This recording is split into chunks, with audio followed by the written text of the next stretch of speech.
Pozdrav svima, Icija Boj, ovoga, kao što sam vam rekao, ove godine nisam planirao napraviti neki veliki Q&A video za A3, pošto ga već imamo od lani, no ipak sam ti dati priliku da ipak pijete neka pitanja, ako su vam i dalje ostala nejasna i tako dalje, i moram vas pohvaliti da ovaj put nismo dobili preko 100 pitanja, dapače, stiglo je samo 8 pitanja, od kojih su neka i meme, kao što ćete vidjeti, tako da možemo na to odgovoriti kad smo već tu. Neću previše duljiti, tako da znam da su sad svi u najboljoj fazi, odnosno najnabrijanijoj fazi učenja koji ne treba ni prekidati toliko, ali pošto su ipak neki pitali pitanja, mogli bi većini vas koristiti, pa evo nam se ovdje. Idemo vidjeti što ste pitali da to riješimo odmah. Dakle, ovako je bila situacija, znači samo 8 pohvala svima. Napredovali smo kroz ovu godinu, više niste toliko ovisni o meni, to sam vam i rekao zapravo, da mi je cilj zapravo ne, meni je jako drago vam pomoći, uvijek ću vam biti tu da pomognem, evo i primjera sada, ali ne bih htio da vaše učenje ovisi o tome da vam ja snimim video ili ne. Tako da kroz cijelu godinu, kroz za jedan, pa na dva, pa na tri je i pada broj pitanja, vi ste bili samostalni i tako da svaka pohvala. Još malo i gotovi smo i onda ćemo se veseliti svi tokom ljeta. A ovako, prvo pitanje je bilo, znači vagus da ima pardon, treba to od početka. Znači Troflaris nosi OSE vlakna, Abducens isto ima OSE vlakna, ja sam govorio o vlaknima u onom starom videu, to sve već znate ako treba. Facialis ima OSA, SVA, SVE i ove vlakna, tako je. Vestibulocochlearis ima specijalna somatska aferentna, tako je. Vagus ima OSA, ova, SVA, ove i SVE. Respekt, sve znaš, je boj. Zašto Oliver Rodrigo i Reče Zegler tako prekrasni i kako dobijem njihov broj? A, nisam siguran kako da dobiješ broj, ali ako nisi siguran koga nazvati, Better Call Saul, on će ti znati sve reći o tome, tako da probaj s njim provjeriti.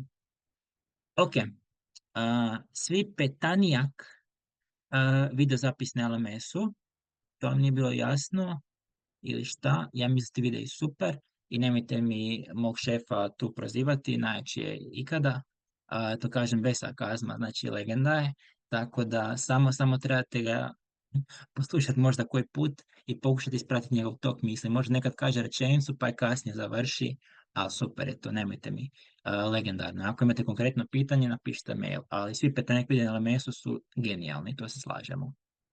Dobro, i evo sad prvog ono pravo konkretnog pitanja. Koliko detaljno trebamo znati likurske prostore? Pa ja bih rekao, sve ovo što ću vam sad ispričati će vam biti dovoljno, tako da ajmo odmah krenuti mi na to. Vjerujem da se može vidjeti sve lijepo, naravno ja širam screen, dobre. Dakle, u starom videu sam već govorio malo o ovojnicama mozga i o tipovima krvarenjima, da imamo epiduralno, subduralni hematom, to vjerujem da svi znate više manje. Ovoga, no, htio bih skrenuti pažnju na ovaj prostor ovdje, koji sam već spominjao prije. Znači, to je prostor između pije mater, koja će nam biti ova crna crta na površini mozga i zapravo arahnoidea koja je ova tu. To se naziva subarahnoidalni prostor i kao što znamo, tu nam cirkulira likvor. No, subarahnoidalni prostor je zapravo dio vanjskog likorskog prostora, postoje i unutarnji likorski prostori koje ćemo sada prikazati. Dakle, naš mozak počne se razvijati iz onih mjehurića, ako se sjećate. To ćemo skicirati na brzinu. Znači imali smo dva mjehurića koji se govorila telencefalon, pa je bio diencefalički mjehurić, pa je bio mezencefalon, metencefalon i milencefalon. I kasnije dogodilo zapravo sa prosencefaličkim mjehurićem da je on najviše progredirao i kasnije izrastao ovako i ovako. Potpuno je okružio zapravo diencefalon koji se sjedini, to nam je naš talamus, dok je onda ovo tu što ćemo sada označiti sa rozom bojom, ostalo kao možda da je zapravo dogodila vertikalizacija prema napred, tako da su mjehurići iz ovoga prešli u ovo. Tako da su ova dva mjehurića koje ćemo opet značiti plavom bojom, znači će biti encefalički mjehurići jedan i drugi, to su nam dvije hemisfere, su ovak nastali, između njih je ostao diencefalon, a znači nam ovo tu ostati i dalje, znači mezencefalon, pons, medula koja se razvila, znači milencefalon, a oni nas iz metencefalon skupa s malim mozgom. To vjerujem da svi znate ispratiti, da vam je to jasno. Ok, zakaj spominjem mjehuriće? Zato što zapravo su mjehurići na površini imali zapravo stanice koje su proliferirale, a iznutra su bile šupljine. Tako da ove sve koje su bile stanice su stanice ispunile sa ovaj prostor ovdje. ali ova šupljina ovdje i ovdje, odnosno ta šupljina se malo ekstendirala ovako, ta šupljina vam je ostala i dalje šupljina. Tako da imamo prostor stanica, na površini, na kori mozga nam je siva tvar, to znamo, to sam tijela neurona, unutra je bijela tvar, aksoni koji su mielinizirani pa su bijeli. Dobro, ali unutar te ne površine, nego unutar mozga, gdje nam se nalazi bijela tvar, ipak ostaju nam neki zaostaci od tih mjehurića, od tih šupljina unutar njih, koje nam onda u odraslom mozgu čini ovaj sustav ovdje koji vidimo ovdje ovako sjenčan. To mi je likvarski sustav mozga, odnosno to je ventrikularni sustav. Znači ventrikuli su nam zapravo moždane komore. Komore su nam zapravo te šupljine koje nam zaostaju još od razvoja mozga, na kojima površine koje se nalaze ependimske stanice koje nam ih oblažu. Unutra u njih nam strše spletovi kapilara koji se zovu horoidni spletovi, plexus horoideus. Ajmo ovo izbrisati, sekundica, pardon. Delete. Dobro. Mislim da ih imamo tu negdje skicirane. I taj zapravo, evo, ovako one izgledaju, znači ovdje smo makli dio mozga i kad ga maknete vidite siva tvar je na površini, iznutra je bijela tvar, a postoje ove rupe koje vidite, to su vam ti zapravo likvorski prostori. Izvana, ajmo reći kostur tome, znači to kad je oblaže nam je ependimske stanice, ali unutra strči splet kapilara ovih tu, poredni splet. Ima ga i lateralnim komorama, znači lateralne komore su nam prva i druga, mislim da je lijeva prva, a desna druga. Onda imamo treću komoru koja nam se zapravo nalazi, gdje nam se nalazi diencefalon, odnosno talamus. I četvrta komora se nalazi onda između ponca i malog mozga, dok treću četvrtu komoru povezuje akvedukt, ovaj tu. Znači on prolazi kroz mesencefalon i onda zapravo između ponca i medul oblongata se nalazi četvrta komora.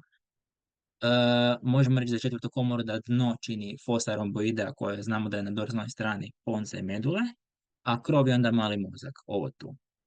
Lateralne komore nam se nalaze u telencefalonu, kroz foramen interventriculare ili foramen Monroe nam se povezuje sa trećom komorom koja je u diencefalonu, mezencefalon, kao što smo rekli, ima akvedukt i onda zapravo ponci medula imaju četvrtu komoru.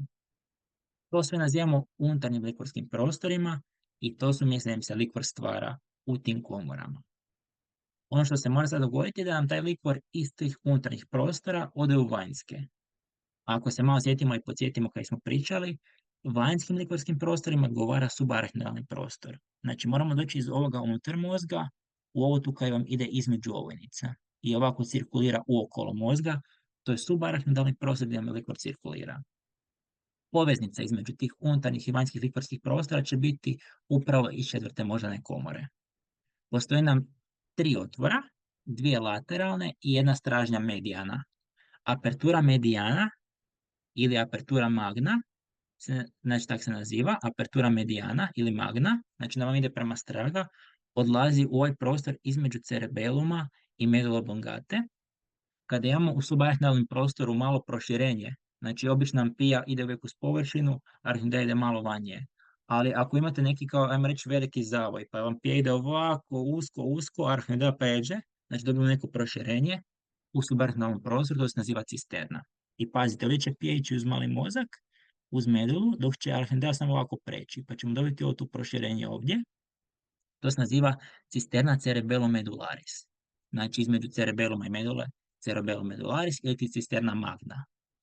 U tu cisternu se otvara apertura medijana. Znači apertura medijana ili cisternu magnu, odnosno cerebellum medularis. Drugi naziv za aperturu medijanu je imagen die otvor. Lateralno, prema lateralno nam se otvor zove luške. Znači apertura lateralis, lateralna je luškin otvor. Ona vam ide ovako prema tu i prema tu, znači išla bi ovako uokolo ponca i medule i otvara se, ako se ne varam, u cisternu ponta cerebellaris. I to su nam komunikacije zapravo unutarnjih i vanjskih likvorskih prostora. Likvor se stvori u tim komorama, kroz plexus horoideus. Ako se stvori lateralnima, će otići u treću kroz foramen interventriculare, onda iz treće ide u četvrtu kroz aqueductus mesencefali i četvrti idemo van u zapravo subarachnoidalni prostor i cirkuliramo, a na kraju se sav taj likvor resorbira ovako tu kroz ove pačinjive granulacije, i to se zove granulacija arachnoidea, ako sjećate, i ulazi zapravo u sagitalni sinus. Tako da se likvor stvara u horoidnim spletovima komora, a resorbira se zapravo u venske sinuse, najčešće je to zapravo u gornji sagitalni sinus. Ako, na primjer, imate poremećaj toga koliko se likvora stvorila, koliko se apsorbiralo, dobit ćete bolest koja se zove hidrocefalus, za koju ste možda vjerojatno i čuli. Sad ćemo je na brzinu i googlati.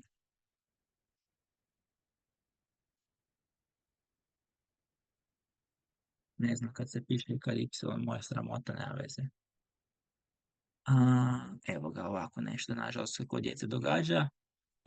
Začepljeni su bile, na primjer, foramen interventrikulare, komare se šire, šire, šire i glavica se zbog toga još više raširi, zato što zapravo oblik lubanje, kakav će imati oblik naše lubanje, ovisi o zapravo samom obliku mozga. Tako da zapravo to se kaže the content defines the container. Ono što je unutar lubanje define kako će lubanje izgledati. Eto ga, tako da to je dovoljno koje treba znati o likvoru i likvorskim prostorima. Imate li negdje bolje prikazano potencijalne tkivne prostore, iako mi je teško to vizualizirati?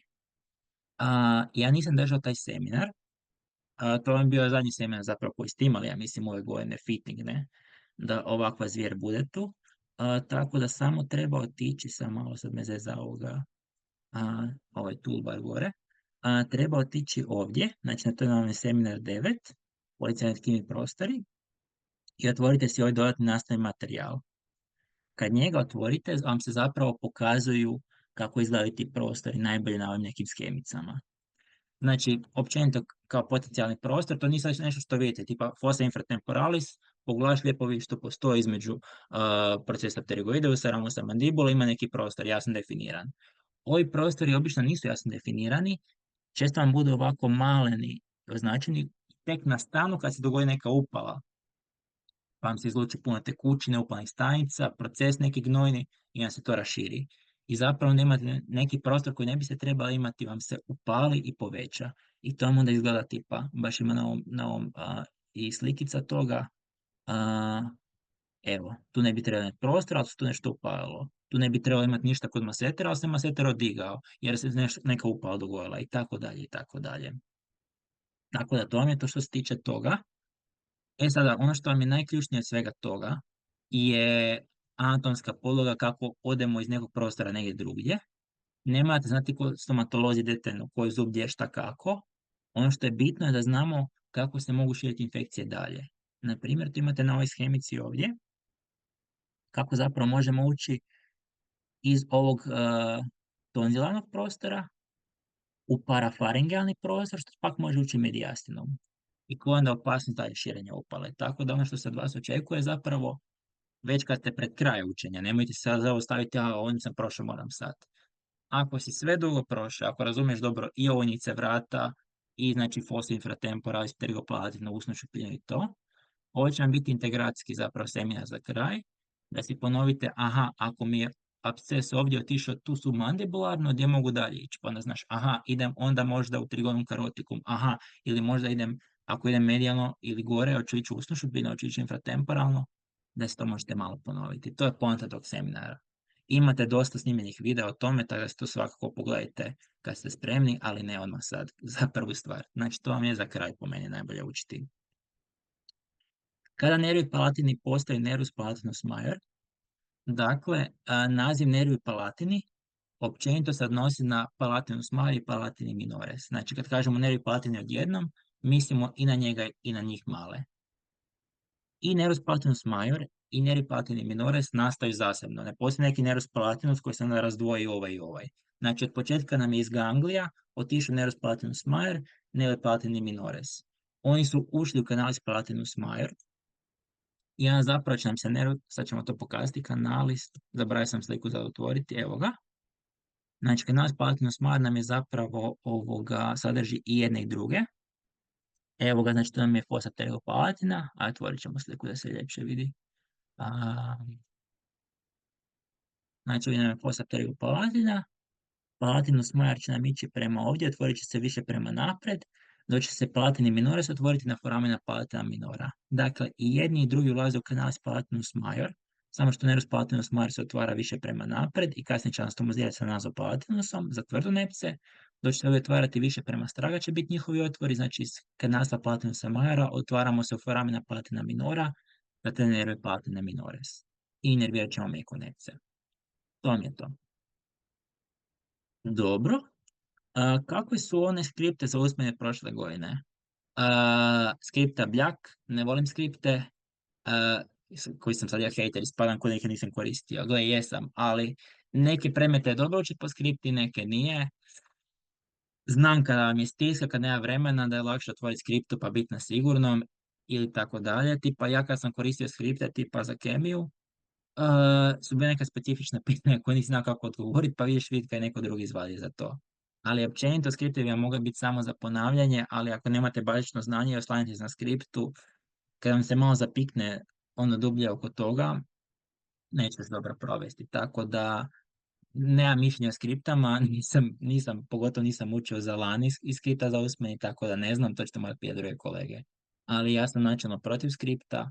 Ako je neko pitanje teže definirati ili vam nije jasno ovoga kako biste odgovorili, možda bolje da pitate nas nego da gledate po skripti, jer znam da sam čuo komentare svojih kolega koji ispituju da joj, ovi svi kao govore jednu te istu glupost, svi jedno te isto krivo govore, očito ima neku skriptu.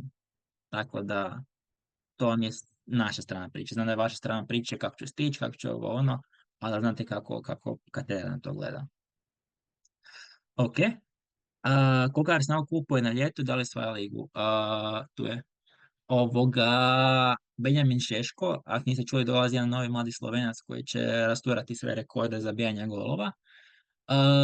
Bruno Guimaraes se spominje, neki novi stoper, spominje se Hato iz Ajaxa, ali vidjet ćemo kaj će biti s njim. Tako da, ono što je ljepota kod transfer sezone je, čitate, pratite ko će gdje, šta će gdje, tipa, evo, ako niste pročitali prije par sati, Mbappé u Real potvrđen.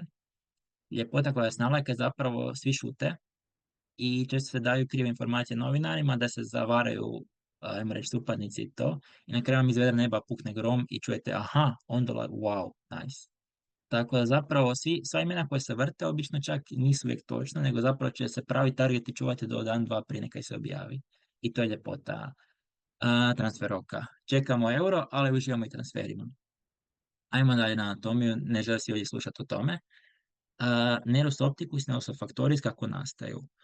Nerus opticus sam objasnio u prošlom videu, to je ovaj lanjski Q&A, pa si možete pogledati. To je čak mislim da je part 2 lanjskog Q&A.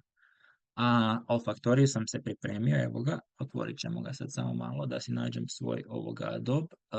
Tu je.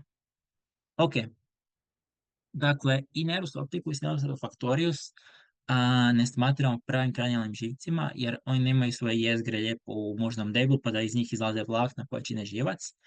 Oni su zapravo više kao moždani putevi. Stari anatomika su vadili mozak i gledali što iz njega izlazi, su vidjeli, aha, vidi ovaj živac neki tu i vidi ovaj živac neki koji ide u orbitu, pa su ih nazvali živcima. I što nije, znači nije ni pogrešno, sve to ok. No, razlika tipa olfaktorisa i optikusa, odnosno na ostale, je što nam živac neće biti nužno prvi neuron. Kod optikusa tipa nervus opticus čini treći neuron vidnog puta, kod zapravo olfaktoriusa, ono što vidimo na mozgu, to su bulbus i tractus, su već drugi neuroni. Prvi neuron njušnog puta, odnosno nervus olfaktorius koji čine filoolfaktorija, se nalazi zapravo ovako tu, unutar same lamine kribroze, znači on nam je sagitalni presjek kroz laminu kribrozu. Ovo će nam gore već biti fossa crani anterior, ovo će nam biti nosna šupljina i ovo nam je respiratorna sluznica, gdje nam se nalaze ovako specifične specijalne njušne stanice. Znači to su nam zapravo respiratorni ili olfaktorni epitel, čije cilije, znači to su nam nastavci koji nam zapravo ulaze u sluznicu, a nosna sluznica se nalazi na gornjoj nosnoj školjci iznad gornjeg nosnog puta, iznad gornjeg nosnog meatusa. Tu nam se na tim ciljama stvara podržaj i putuje kroz ove stanice prema gore. Vidite su njihovi, znači ovo su nam kao neke male bipolarne stanice, ako se sjećamo. Znači bipolarna stanica nam je imala svoje tijelo, imala je periferni i centralni krak. Periferni krak je ovo što će nam primiti molekule zraka i razgovati miris, a centralni krak onda dolazi u fosu crani anterior i unutar bulbusa olfaktoriusa će nam raditi sinapsa sa drugim neuronom koji će onda nam davati tractus olfaktorius. Tako da kad kažemo nervus olfaktorius, zapravo mislimo na sve ove tu male neurončeke i sva njihova tu vlakna ovdje, koja nazivamo fila olfaktorija. Dakle, još jednom ponavljam, ovo su nam sve bipolarne stanice, čije periferni krakovi idu u nosnu sluznicu, a centralni krakovi ulaze u ovo tu, a ovo će nam sve biti zapravo bulbus olfaktorius. Tu se nalaze drugi neuroni njušnog puta, čiji će onda aksoni iz bulbusa ići straga prema njušnom dijelu mozga kao tractus olfactorius. Da pogledamo još i ovdje kako to izgleda, znači fila olfaktorija je ušla u bulbus, ovdje su velike druge stanice, čiji aksoni će nam činiti traktus. I više od toga zapravo ne morate znati. Ono što bi još trebalo možda znati je kakav tip, ajmo reći, osjetanosna vlakana imaju filofaktorija, to će nam biti specijalna visceralna aferentna. Znači, kemijski osjeti, a to su okus i njuh, su nam visceralni, pa će to biti specijalni visceralni aferentni. I to će nam biti, ja vjerujem se, ok, onda za odgovoriti. Dobro, i za kraj, koja je razlika ansa nervi hypoglosi i ansa cervicalis profunda? Kolega Božić Fran na ovo imamo povećanje i sve nas oduševio, vjerujem, kao i dr. Zelić. On nam je objašnjavao kako to nisu sinonimi, ali ga najse na kraju pohvatala. Iskreno sam morao ja provjeriti sa Franom šta je situacija, jer nisam ni ja bio siguran na šta misliš, ali na kraju mi je rekao ovako zapravo da, znači, postoje dvije ance. Vjerujem da znate, ansa cervicalis superficialis, koji čine, znači, ramus colet facialisa i nervus transversus coli iz cervikalnog spleta, to je površinska ansa, koja se nalazi zapravo na samoj koži, jer inerviramo mimične mišiće koji su potkožno, i zapravo inervacija kože preko transversusa coli će isto biti površno, pa je to površinska ansa, ansa cervicalis superficialis. Ansa cervicalis profunda nam je živčani splet, znači živčana petlja koja čine gornji i donji korijen, pa napravimo tu petljicu. Dobro.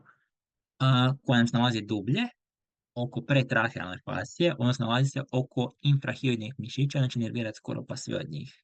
Ja mislim da jedan od njih možda ima drugačiju inervaciju, ali to treba provjeriti. To mislim da je direktni onak od ovoga glosofaringeusa neki. To treba provjeriti, to me nemoj sad za riječ, nisam si pogledao. Uglavnom, drugi naziv za ansa cervicalis profundus se naziva i ansa nervi hypoglosi, zato što zapravo hipoglos kako putuje, onda je ramus descendens, ili to se još naziva radix superior od ansa cervicalis profunde kao gornji korijen, no zapravo donji korijen ansa cervicalis profunde dolazi iz cervikalnog spleta. I ono što ima zapravo ovakvu situaciju, cervicalis i profunde. Ćemo napisati da ipak je ljepše možda gledati sliku nego da profunda, evo ga, nego da gledate moje ruke i prstiće. Dakle, ovako. Znači imamo hipoglosusa koji nam daje donji krak i onda imamo plex cervicalis koji će nam činiti onda ovaj radix inferior. I skupa kad se spoje, dobit ćemo tu ansu. E sad, ono što je kolega Fran rekao, da ćete negdje pročitati da je ansa nervis hypoglosia misli samo na ova vlakna iz C1. Tako da neki stari udžbenici će govoriti za ansu nervi hypoglosia samo na ovaj dio C1, a ne na cijeli ansa cervicalis profundu. Iako zapravo jesu sinonimi, u nekim starim udžbenicima piše drugačije. I to je što je kolega Bož zapravo htio reći. Tako da nemojte se zbuniti. Bitno da razlikujete šta je superficialis, šta je profunda. Ova ansa nervi hypoglosi je profunda i čini ga znači ova descendentna grana hipoglosusa. Ovo su zapravo vlakna C1 koje su mu se pridružile još od početka. I ostatak anse nam je zapravo ogranci iz pleksa cervicalisa. I to je znači biti to. Ljudi, uspjeli smo. Ja znam da je ovo bilo manje od pol sata, možda i manje 20 minuta, da vam nisam uzeo previše vremena, da smo sve objasnili lijepo. Ako vas šta god drugo zanima, Ruf Mihan, sve znate, brojeve od Rachel Zegler i Olivera nažalost nemamo njihove brojeve i ne znamo bismo ih ili ne bismo ih zapali. Ono što vam mogu reći za kraj je da ste mi bili jedna jako draga generacija, da ste super izgurali ovu godinu s obzirom na ove koje smo imali, da nismo bili na svojim prostorima, da niste imali normalnu praktičnu nastavu, da su nam seminarske grupe bile veće nego što bi inače bile, da smo imali manje kontakta s vama, ste obično bili u učionici koja je bila ovako, pa nisam mogao doći do svih i pitati kako ide, šta ima. Ali izgurali smo na kraju do kraja, tako da se ponosim vama. Kako god je sada prošlo prvom, drugom roku praktičnom pismenom i to bez brige. Ne odustajte, niste bez veze ovdje gdje jeste sada, ne biste upisali medicinu da niste za to, tako da ne ajte se. Prva godina uvijek je traženje i možda ti ne sjedne sve na prvu kako si planirao, možda i dalje nisi skužili kako vam najbolje paše, kako se uči. Ja sam to tek skužio na drugu godinu, dok mi je prva godina bila fake it ili make it i makeao sam to na drugoj godini, tako da ne ajte se, stisnite još malo i Kad dođe druga godina, barem meni će biti dosta, a neće biti, neću vas lagati, druga godina isto nije baš najbajnija, ali ne završimo u nekom tužnom tonu, kad date prvu godinu ćete se super osjećati i već ćete puno znati i nećete biti najmlađi više na faksu i bit ćete korak bliže onome zbog čega ste upisali, to je klinika i pacijenti, tako da nemajte se ljudeki, bila mi je čast i do iduće prilike.